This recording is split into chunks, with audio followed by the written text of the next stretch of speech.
Gracias por la oportunidad. ¿Dónde Por estás ahora supuesto, mismo? gracias. Estoy en Argentina trabajando en una serie basada en el libro Santa Evita. Sí, estuve leyendo justamente algo sobre eso, pero vamos a empezar, evidentemente, hablando de la nueva película, ¿no? Tuya, que se estrena este viernes, el 30 de abril. Se llama Four Good Days. En español sería algo así Ujú. como Cuatro días buenos, y trata sobre la complicada relación entre una madre y una hija debido a la adicción de la hija, ¿no? Y está, digamos, vista desde el punto de vista de lo que ocurre con la madre, que sufre mucho en todo este proceso. Cuéntame, por favor, lo que te llevó a elegir esta historia, ¿no? Más allá de que obviamente leíste el artículo del Washington Post en el que se hablaba de la historia real en que se inspiró, ¿no? La película Sí, también. pero lo que me interesó del artículo fue, digo, por supuesto, todo el aspecto de tener que sobrellevar la adicción, tanto para la persona adicta como para el familiar, es tremendo, pero me gustó mucho la personalidad de esta madre en particular, también de la hija. O sea, ellas mismas me interesaron como personas y cómo se relacionaban. Tenían ya mucha historia. La película, al igual que el artículo, empieza cuando ya hay 11 años de mala historia. Entonces ya las dos, ya hay mucho desgaste, las dos están muy cansadas, muy molestas, muy hartas, se recriminan mutuamente. Entonces eso me interesó, o sea, me interesó más la relación madre-hija que el problema en sí de la adicción. Si no me equivoco, más allá de Last Day in the Desert, todas tus películas han tenido protagonistas femeninas, ¿no? Y En esto efecto. obviamente te lleva a retomar, digamos, no sé si llamarlo temática o inclinación. Háblame un poco de eso, háblame un poco de la fascinación por ese universo femenino y de lo complicado que puede ser para ti representarlo también, porque básicamente de los 8 largos que has hecho, 6 han sido escritos por ti, o en este caso coescrito por ti. Entonces, obviamente, tú desarrollas a los personajes femeninos. ¿Por dónde va eso? ¿Cómo te surge eso? ¿Y cómo lo Bueno, desarrollas? me surge porque me interesan y no creo que haya realmente. No creo, o sea, las películas no son sobre un mundo femenino, de hecho no creo que exista un mundo de mujeres, existen muchísimos mundos de muchas mujeres diferentes. Entonces yo Claro. siento que no estoy haciendo una película sobre mujeres, estoy haciendo una película sobre temas que me interesan, en este caso, por ejemplo, la relación entre un padre y un hijo, o sea, o una madre y una hija, eh, exacerbada por la adicción de la hija. Eh, pero básicamente me interesan, me gustan las mujeres, me gustan como personajes, me gusta repetir con actrices con las que he trabajado, volver a trabajar. Entonces o sea, nunca me lo planteo, voy a hacer una película de unas mujeres, no, se me ocurre la idea y ya que la estoy escribiendo me di cuenta que una vez más es sobre una mujer. Pero no me planteo siempre tengo que hacer películas sobre mujeres. Pero me gusta, esa es la verdad, me gustan y me interesan las mujeres y además me son exóticas, ¿no? No soy yo, entonces me gusta visitar ese otro planeta. También para ti representa un reto, me imagino, ¿no? Tratar Sí, de que aunque sean personajes completamente inverosímiles. curiosamente se considera un reto más grande escribir hombres. Sí. Por alguna razón es más fácil escribir mujeres. Y eso que has mencionado de trabajar con actores con los que ya has trabajado es muy claro en este caso, en lo que respecta a Glenn Close. Esta es la tercera película, ¿verdad?, que haces La con ella. cuarta película que hago con Y la ella. cuarta, se me ha perdido una. ¿Cuáles son entonces? Para tenerlo claro. Things You Can Tell, luego Nueve Vidas y Mm, luego Albert Nobbs y esta. claro, claro, claro. Háblame de eso, de esa Bueno, predilección y además digo, de la mucha versatilidad de ella suerte, hace personajes muy mucha diferentes suerte. también. Sí. Trabajé con ella en mi primera película. Mi amigo John Abnett, que produjo esta, también produjo aquella. Y él nos presentó y bueno, hicimos, creo que una buena relación, nos llevamos bien y es muy fácil trabajar con ella. Es una súper actriz, es muy inteligente, es muy intuitiva y sobre todo disfruta mucho el trabajo. O sea, a pesar de haber hecho muchísimo trabajo y haber tenido una larga carrera muy exitosa en todos los medios, todavía le encanta el proceso. Es una persona muy entusiasta y es una súper actriz. Entonces, siempre que puedo trabajar con ella, me da gusto y me facilita el trabajo y eleva la película. Y en la ceremonia del Oscar que acaba de darse, también demostró que le interesa probar ritmos diferentes. No sé si la viste ahí bailando. Y claro, Celebró a pesar de que no ganó el la vi Oscar. bailando y sobre todo es muy de ella, no solo que haya bailado, sino la gran carcajada que soltó después de bailar así. Eso es muy de ella, es una persona que disfruta mucho las cosas que la divierten.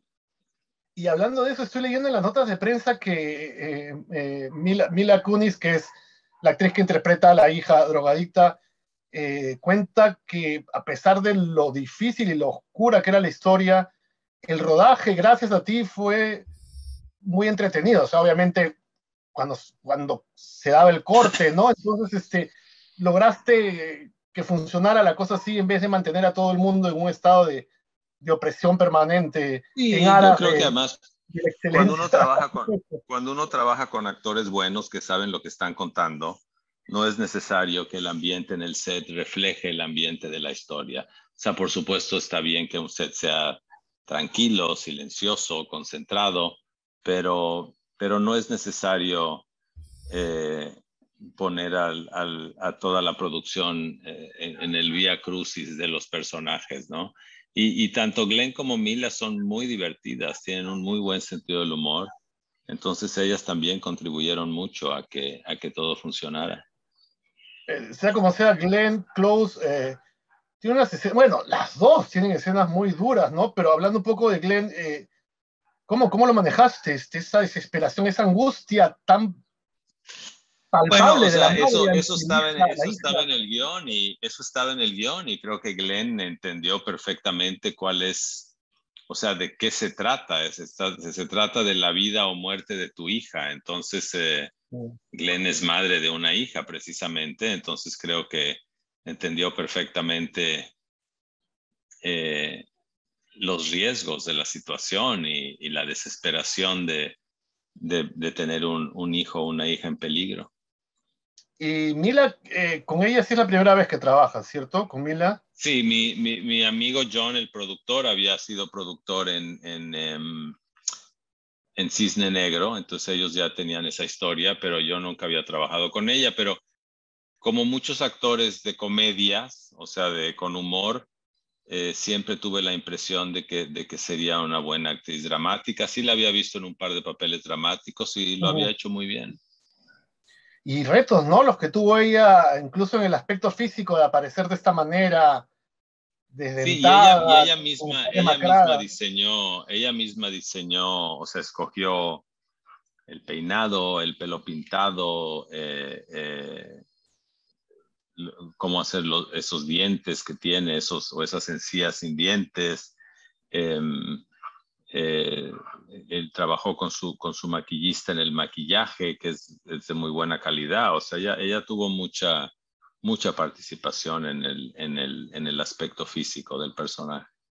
Has mencionado al inicio que tu interés principal era esta relación entre esta madre y esta hija, pero también fuera de mostrar el proceso de la adicción y el sufrimiento que implica la adicción, se habla del inicio de esta adicción, hay una especie de mirada hacia la industria, digamos, médica o clínica que puede hacer que las personas se vuelvan adictas a un producto y que posteriormente pasen a consumir otro producto como la heroína en este caso, ¿no? También había algo de eso aquí. Sí, no, digo, no profundizamos mucho porque ya había habido mucho en la prensa y la gente estaba bastante familiarizada, Pero pues sí fue un capítulo absolutamente tremendo, ¿no? De las compañías farmacéuticas dándole todo tipo de incentivos a los médicos para que escribieran, o sea, dieran recetas de opioides con suma facilidad, ¿no? Entonces eso, pues claro, fue una fuente de enriquecimiento increíble para esas compañías, para los médicos, para las farmacias, pero el costo para el país fue muy, muy salvaje. En ese sentido, ¿qué podrías decir de eso, de estar en el país que pregona ser el país más poderoso del mundo, pero permite que haya una crisis como esta, la de los opiáceos?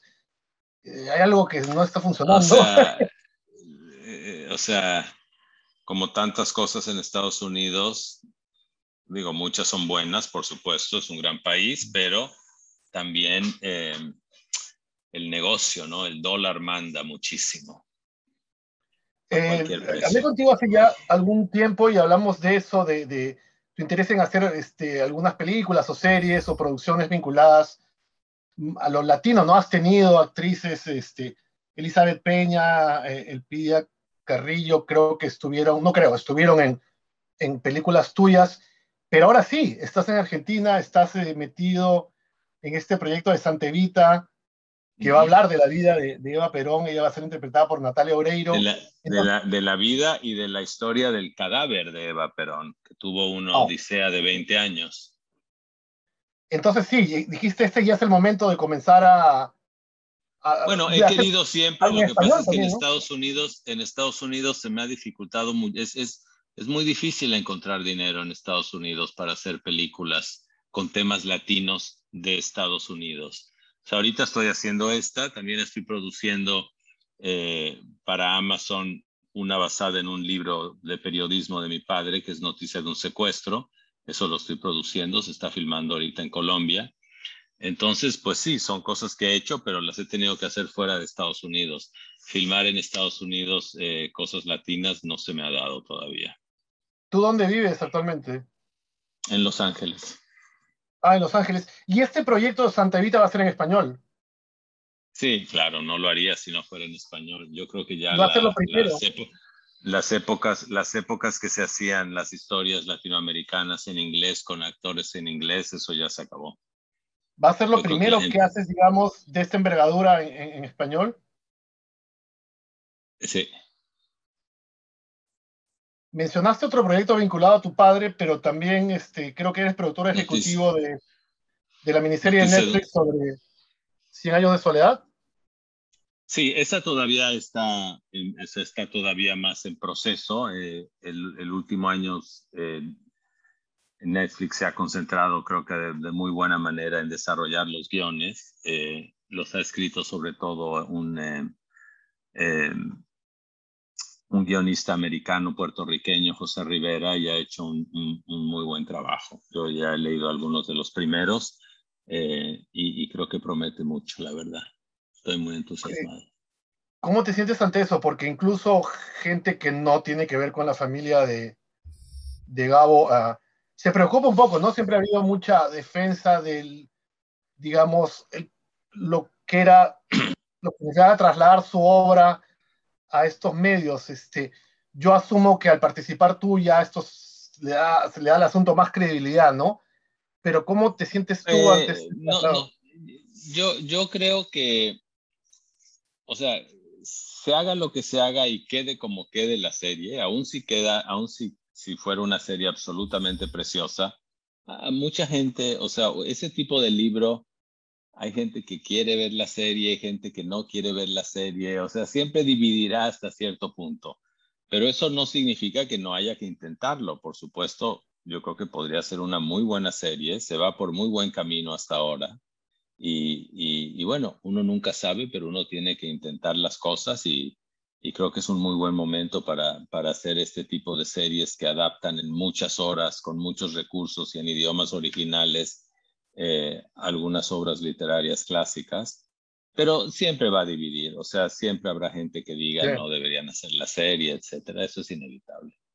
La de Evita, la serie sobre Evita, ¿Para quién es y dónde se va a poder ver? Va a estar en Star Plus, aquí en Latinoamérica, no sé en otros, no estoy seguro en otros territorios dónde. Aquí se estrenará en Star Plus y, y será el año que entra, yo creo. Estamos apenas, no empezando, pero en la primera etapa del rodaje. Tengo una última pregunta. Yo sé que tú te criaste, como me lo comentaste anteriormente, en un hogar de izquierda, obviamente por tu padre.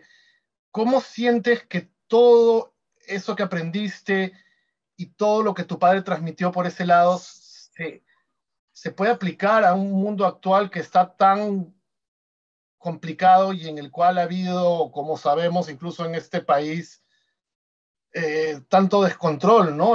¿Cómo se puede llegar quizás a un consenso? ¿Qué es lo que esperas Bueno, que pase en el mundo? no sé si haya un consenso. O sea, las democracias prácticamente por definición son súper difíciles y súper, o sea, son muy complicadas. Lo que por supuesto ahorita es una mala época en el sentido de la polarización.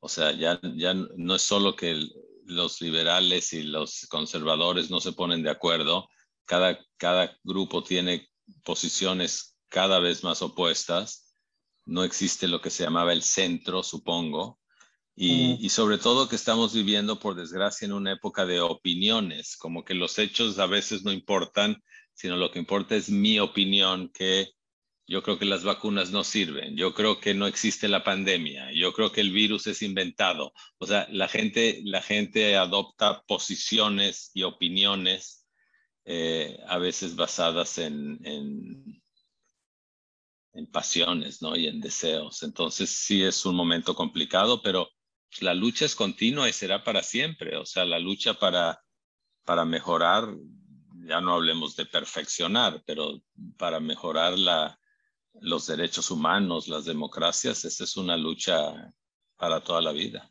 para varias vidas. perfecto, te agradezco mucho por tu tiempo y sí, hay que seguir Muy bien, adelante en todo sentido. Que gracias. estés muy bien.